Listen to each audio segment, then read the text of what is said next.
A graça e a paz, amados irmãos, mais uma vez reunidos aqui com o pastor Heber para conversarmos sobre a pregação do último domingo, intitulada O Discípulo e a Dinâmica da Vida Cristã.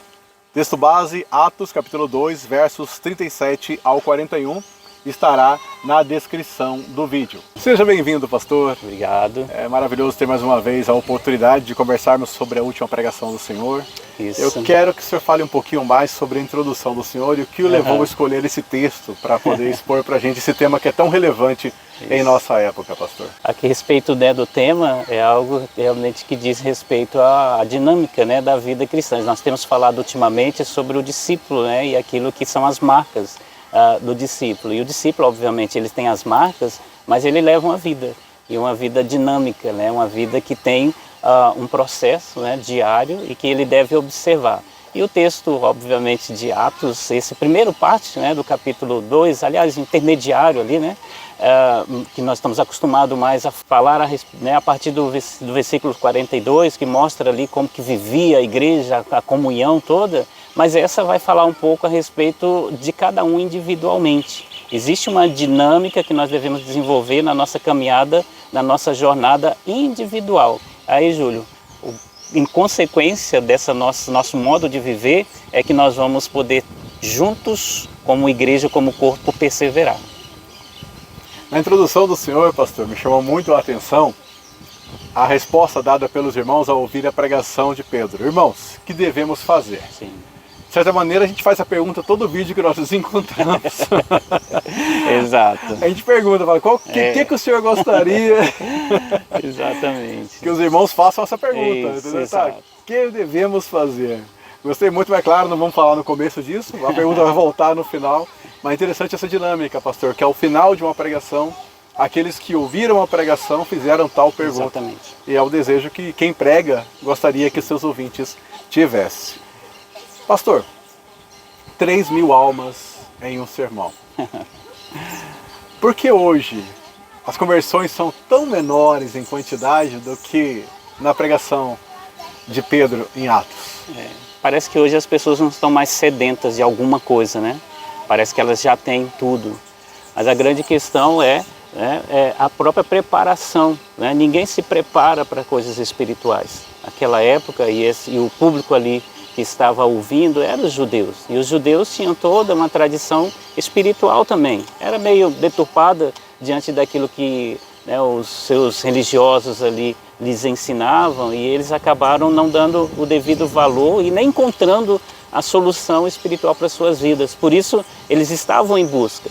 E depois de ver tudo aquilo que Jesus realizou, e ver posteriormente aquilo que aqueles que continuaram com Cristo estavam vivenciando, eles perceberam que alguma coisa estava errada. Isso fez com que eles escutassem com toda a atenção aquela pregação, que não foi uma pregação curta, e que depois estivessem interessados naquilo que poderia mudar a vida deles. Por isso houve a grande pergunta deles, e que muitas vezes hoje as pessoas não fazem. O que vão fazer diante dessa mensagem que foi pregada? E é isso que nós vimos ali, uma grande resposta, e que traz grandes lições para as nossas vidas. Muitos de nós ouvimos as pregações e nós não fazemos essa pergunta, pastor. Exato. Deveria ser feito. Na primeira divisão do sermão do senhor, pastor, eu percebi que mudou a palavra também. Aqui está o exercício de arrepender-se. Dá a ideia de que é algo que não faz-se uma vez só. Exatamente. É algo que há uma constante a ser feito. E aqui me chamou muita atenção o fato do senhor falar que esse exercício ele é diário. Em que momento? Quando o senhor sugere que isso seja realizado? Eu vou falar aqui algo que eu coloquei na conclusão lá, que eu falei na conclusão, é que nós conhecemos esse exercício aí da nossa vida dinâmica como uma valsa, a valsa cristã. A valsa tem os passozinhos lá que se repete, e você vai rodando o salão todinho enquanto a música estiver tocando, e você vai repetindo aqueles passos. Eu não sei dançar, tá? Não me pergunte sobre essa dança, como que são os passos. Mas é assim, nós temos realmente um exercício durante toda a nossa caminhada, durante a nossa vida. Enquanto a música, na nossa vida estiver tocando, nós temos um exercício, uma dinâmica a desenvolver. E aí, obviamente, a dinâmica da vida de cristã, ela envolve algumas coisas. E a primeira dela é a questão do arrependimento. E esse arrependimento, ele tem que ser diário. Então todo o nosso exercício ele tem que se repetir, tem que se tornar um hábito na nossa vida, porque senão não se torna uma dinâmica, se torna algo, né, que acontece uma vez ou outra, estático, que acontece uma vez só. Mas é dinâmico porque ele se repete. Todo dia nós temos que ter aí uma postura de arrependimento. Afinal de contas, se nós formos avaliar nossas vidas, nós paramos um pouco para refletir em tudo que fazemos, e muitas delas nós precisamos nos arrepender, precisamos mudar algumas coisas ali. Interessante que o senhor colocou também a constante do arrependimento, né? Não é eu me arrependi, é eu me arrependo. Exato. O arrependimento ele é constante, ele não é algo que já foi feito, próxima missão. É algo que deve ser revisitado. Mas é isso mesmo, né? Porque assim, o primeiro passo para a gente entrar, né, na família de Cristo, no reino de Deus, é o arrependimento. Então esse arrependimento traz salvação. Só que para você permanecer nele e aí, né, e desfrutando dessa salvação, você tem que exercitar ele diariamente. Arrepender todo dia, toda hora, porque nós temos, né, uma fraqueza no que diz respeito a errar, ao pecado. A gente erra todo dia, então nós precisamos nos arrepender todo dia. O senhor trouxe para a gente que existe um aliado aqui, acabamos de falar desse aliado no processo de arrependimento, que é esse balancete diário de meditar, observar e se arrepender. Mas também o senhor falou sobre o inimigo na pregação. E o inimigo que o senhor enumerou para o arrependimento é justamente o orgulho. O orgulhoso não se arrepende, pastor? Obviamente que não, né? Ele se acha, né? Ele tem orgulho daquilo que ele é, daquilo que ele faz, e ele está sempre certo dentro daquilo que é a atitude dele, né? Então esse realmente é o oposto daquilo que é o nosso exercício. E nós temos que ser humildes, reconhecer e arrepender. O orgulhoso não tem nada disso, ele não é nada humilde, ele não reconhece nada. O orgulhoso não tem nenhuma intenção, né, em parar e pensar, e refletir e querer mudar. Ele permanece porque ele acredita que ele está certo e que as coisas ao redor dele é que estão erradas. Ainda no primeiro tópico, pastor, o senhor vai enfatizar a necessidade de mudanças de hábito. E vai citar inclusive vícios que a gente tem no dia a dia. De que maneira a gente consegue eliminar vícios e mudar hábitos? É fácil? Não, não é fácil, né? A gente vê por aí realmente pessoas que têm vício, seja lá no que for, a dificuldade que eles têm, né? Primeiro tem que ter uma disposição. Primeiro você tem que reconhecer, obviamente, né? Tem que reconhecer que tem uma postura, uma atitude que não é correta. Segundo, você precisa querer mudar, né? E aí essa mudança ela vem a partir do momento em que você encontra algo que é correto e começa a praticar.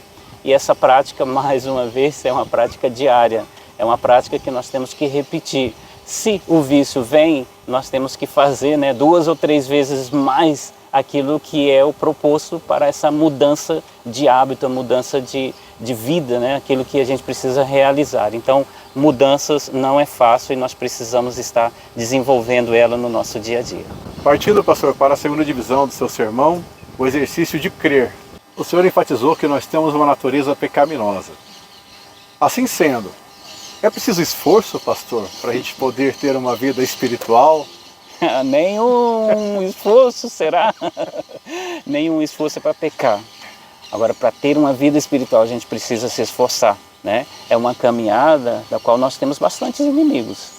O diabo está aí, o mundo está aí, a nossa própria carne está aí justamente para tirar toda a motivação para que a gente venha buscar um caminho que aos nossos olhos parece ser mais complicado. Porque o caminho da santidade, o caminho, né, onde Deus quer para nós desenvolvermos, ele não é tão fácil quanto, né, aquele que o mundo oferece. Não é fácil a gente desenvolver uma vida espiritual, uma vida segundo o padrão de Deus. Fácil é a gente viver de acordo com aquilo que é a nossa própria natureza, né? Ela leva para aquele lado, a gente só cede, deixa ela levar e vamos ver quais são as consequências. Não são boas, eu garanto. Ainda falando, pastor, sobre o exercício do crer, o senhor colocou aqui, levantou para a gente um opositor a esse exercício. A arrogância seria o principal inimigo para se ter uma vida no Espírito, pastor? Sim, com certeza.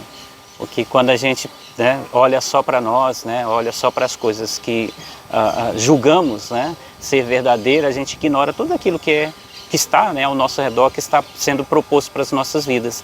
Preciso entendermos que o arrogante, ele não considera Deus, ele não valoriza Deus, ele não está nem aí para a voz de Deus. Ele olha só para si mesmo, né, ele olha para aquilo que são as suas convicções, aquilo que ele entende, né, como um caminho correto, e ele não dá ouvido a nada daquilo que está ao seu redor, daquilo que vem como exortação para a sua vida. Precisamos lembrar ali que Pedro, ao ministrar, né, aquela palavra, ele estava falando a pessoas que outrora tinham sido arrogantes, porque eles não quiseram ouvir Jesus, não quiseram ouvir a Deus. Agora, né, parece que estava havendo uma transformação na vida deles, por isso que era necessário o arrependimento. O que você deve fazer? Você deve parar, né, de ser arrogante, ouvir a voz de Deus ali e dar valor àquilo que Deus diz. Então, o arrogante, infelizmente, ele não tem essa postura. Na pregação do Senhor também, o Senhor deixou claro que o antídoto para a arrogância é o enchei-vos do Espírito. Não dá para ser cheio do Espírito e arrogante. Glória a Deus por isso. Partindo para o 8:3, pastor, o exercício de obedecer. Eu me arrependo, eu creio e então obedeço. Obediência tem a ver com se submeter à vontade de Deus primariamente. Sim. Nossa geração se submete com facilidade, pastor? Muito pelo contrário, né? O que nós temos visto aí é mais e mais eles se entregarem às coisas desse mundo e de ignorarem, né, e rejeitarem tudo aquilo que diz respeito de Deus. Então, a obediência, né, que Deus requer de nós, ela só é possível a partir do momento em que nós conhecemos a Deus, nós cremos verdadeiramente nele e valorizamos aquilo que ele fala para as nossas vidas.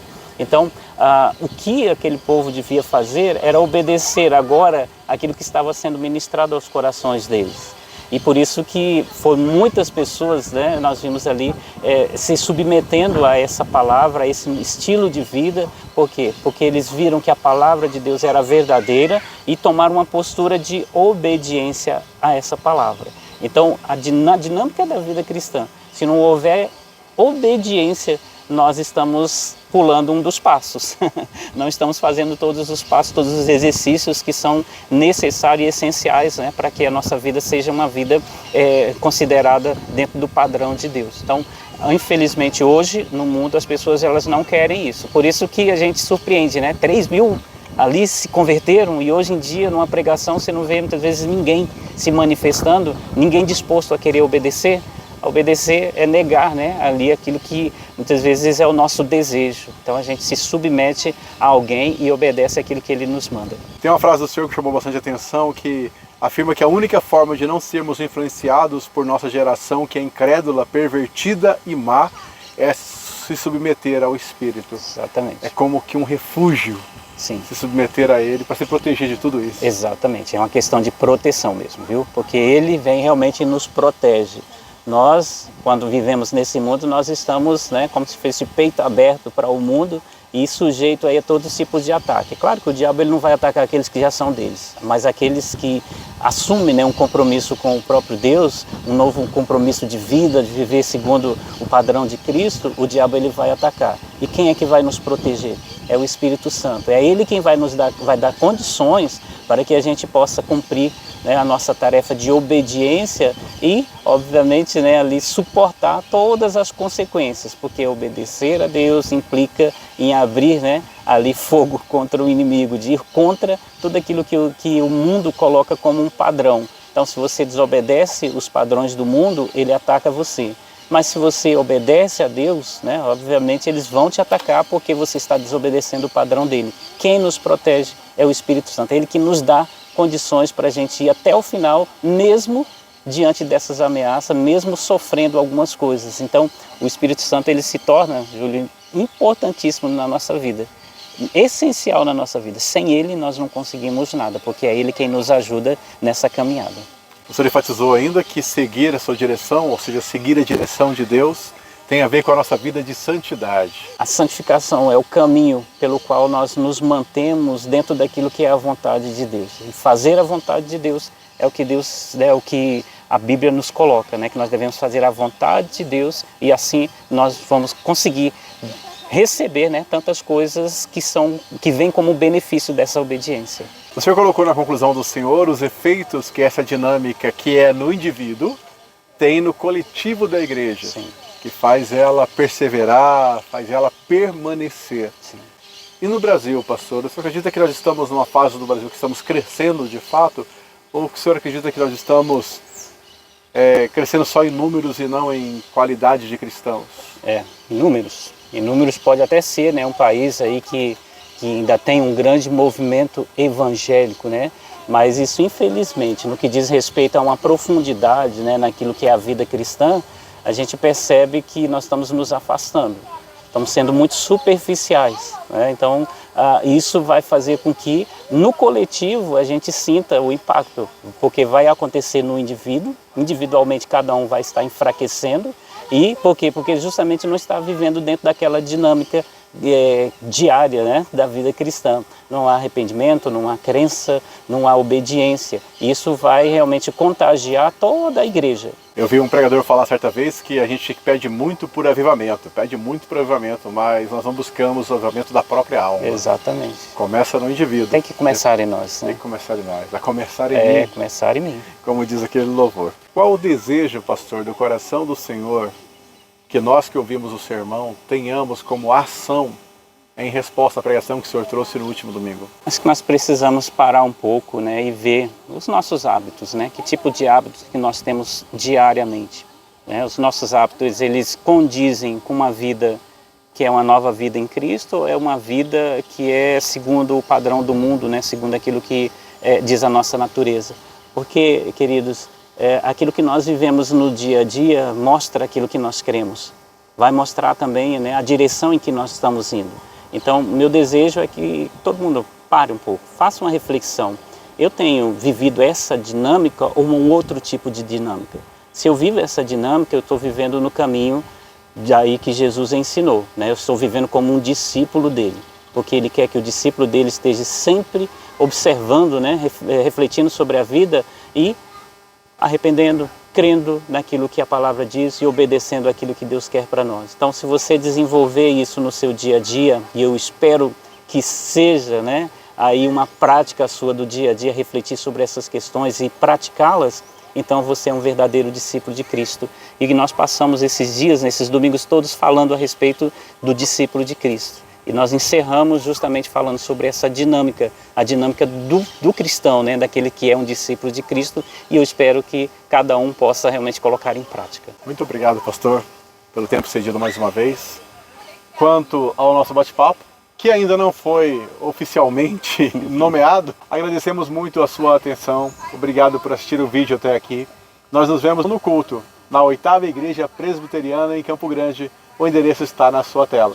Deus abençoe seu dia, obrigado pela sua atenção e que você possa dançar a valsa cristã, que você possa se arrepender, crer e obedecer. Tudo isso para a glória e louvor de Deus Pai.